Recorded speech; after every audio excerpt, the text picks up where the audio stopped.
아프리카 초원을 거닐다가 사자와 마주쳤다고 하자. 이때 이 위기를 어떻게 빠져나갈까 하는 것 이외에는 아무 생각이 없을 것이다. 이 상태가 바로 몰입이다. 안녕하세요. 나에게 힐링 책입니다. 오늘 소개해드릴 책은 몰입입니다. 바로 얼마 전에 이미 몰입 2편을 소개해드린 적이 있습니다. 이 책이 너무 좋아서 역주행으로 몰입 1도 마저 읽게 되었습니다. 좋은 책을 꾸준히 읽는 것이 내 삶을 아주 조금씩 바꿔놓는 것 같습니다. 왜냐하면 잘 변하지 않는 내 머릿속의 생각을 흔들어 놓기 때문입니다. 앞으로도 읽으면 저절로 행운이 쌓이는 책들을 여러분께 소개해 드릴게요. 인간의 능력이 도달할 수 있는 최상의 사고 활동. 이 우주에 문제와 나만 존재한다는 인간이 할 수 있는 최대의 집중된 상태의 감정은 명상이나 선을 하는 사람들이 집중하는 대상에 대해 일체감을 느끼는 상태와 비슷하다. 즉, 참선하는 사람들이 말하는 이른바 삼매와 비슷한 상태이다. 이처럼 최대로 집중된 상태는 개인의 문제 해결 능력을 최대화하는 효과가 있다. 이 상태는 몰입에서 흔히 경험하는데 이것이 인간이 도달할 수 있는 최상의 상태는 아니다. 한 단계 더 나아가 세상 모든 일에 관심이 없어지면서 오로지 그 문제를 풀겠다는 생각밖에 없는 상태가 되어야 비로소 최상의 상태에 도달한다. 이 상태는 문제를 풀 수 있다는 자신감, 문제를 풀려는 호기심과 욕망이 최대화된 상태이고 문제가 풀리지 않더라도 절대로 포기할 수 없는 단계이다. 본능적으로 문제를 놓을 수가 없는 것이다.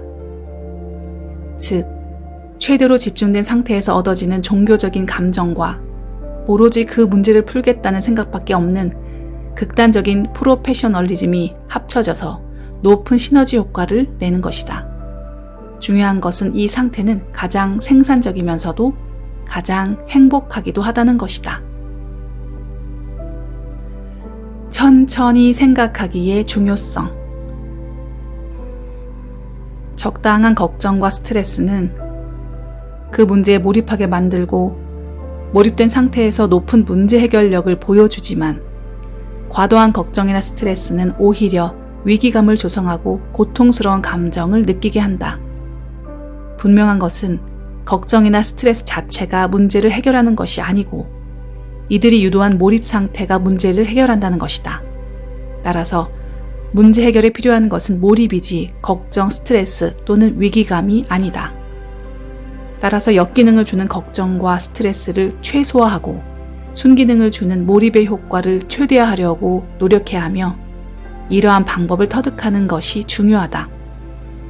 이를 위해서 내가 추천하는 것은 slow thinking, 즉 천천히 생각하기이다. 천천히 생각하기는 명상에 가까운 행위이다.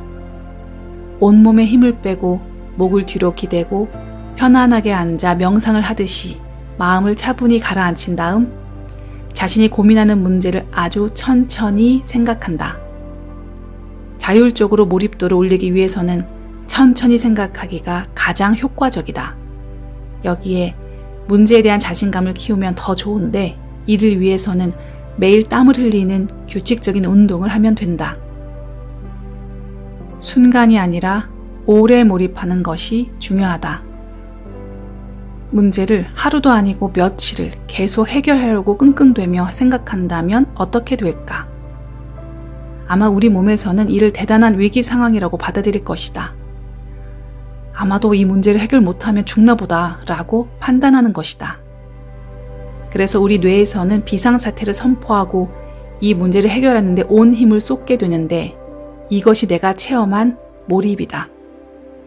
이 상태에 이르면 다른 모든 것을 잊고 오로지 그 문제만 생각할 수 있는 특별한 상태가 된다.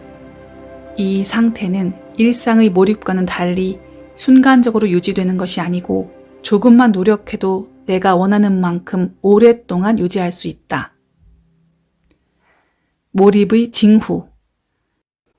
사람들은 흔히 즐거움이나 행복한 감정을 주로 외부 자극에 의해 얻는다고 생각한다. 그러나 몰입 상태에서는 가만히 앉아서 주어진 문제에 집중만 해도 즐거움과 행복한 감정을 느낄 수 있다. 이런 색다른 경험은 행복을 추구하는 방법에 대한 근본적인 생각을 달리하게 만든다. 결국 행복을 느끼는 기능은 나에게 있고 외부 자극은 단지 이 기능을 활성화시키는 촉매에 불과하다. 내가 만일 행복을 느끼기 쉬운 상태로 이 기능들을 변화시킨다면 나는 보다 쉽게 행복을 느낄 수 있다는 얘기다. 그렇게 되면 내가 해야 할 일을 하면서도 지고의 행복을 느낄 수 있다. 이것이 어떤 원리에 의하여 가능한가를 이해하면 행복하면서도 높은 경쟁력을 가질 수 있는 삶을 찾을 수 있을 것이다. 행복한 감정뿐만 아니라 다른 모든 감정도 외부 자극에 의해 영향을 받지만 그것을 느끼는 기능은 내 안에 있다. 우리는 세상을 살아가면서 때로는 즐겁고 행복하다고 느끼고 때로는 우울하고 괴롭다고 느낀다. 이런 감정은 대부분 직접적인 원인에 의해 생겨나지만 가끔은 특별한 이유 없이 나타나기도 한다. 이렇게 즐겁거나 우울한 감정이 생기는 근본적인 원인을 알고 그것을 조절하면서 살아갈 수만 있다면 삶이 한결 풍요로워질 것이다. 능동적인 몰입을 유도하는 죽음의 통찰. 수천억의 재산을 가지고 있는 70세의 재벌이 어떤 젊은이에게 서로의 인생을 바꾸자고 제안한다면 젊은이는 어떤 반응을 보일까? 대부분의 젊은이는 이 제안을 거절할 것이다. 이런 간단한 계산만 해봐도 우리의 인생은 몇 천억, 아니 그 이상의 가치를 가지고 있다고 할 수 있다. 동시에 돈과 물질은 인생에서 그렇게 중요한 요소가 아니라는 것도 알 수 있다. 우리는 이미 몇 천억보다도 소중한 인생의 가치를 인식하고 있으니 이 가치에 걸맞게 인생을 보내야 한다. 오늘 하루, 나는 얼마나 가치 있는 시간을 보냈는가? 오늘 하루 내가 한 일들은 어떤 의미를 가지고 있으며 각각의 활동은 얼마나 가치 있는 것이었나? 이런 일상이 반복된다면 인생의 마지막 순간, 나는 자신의 삶에 대하여 만족할 수 있겠는가? 이 질문이 바로 스스로 몰입을 선택하는 중요한 동기가 된다.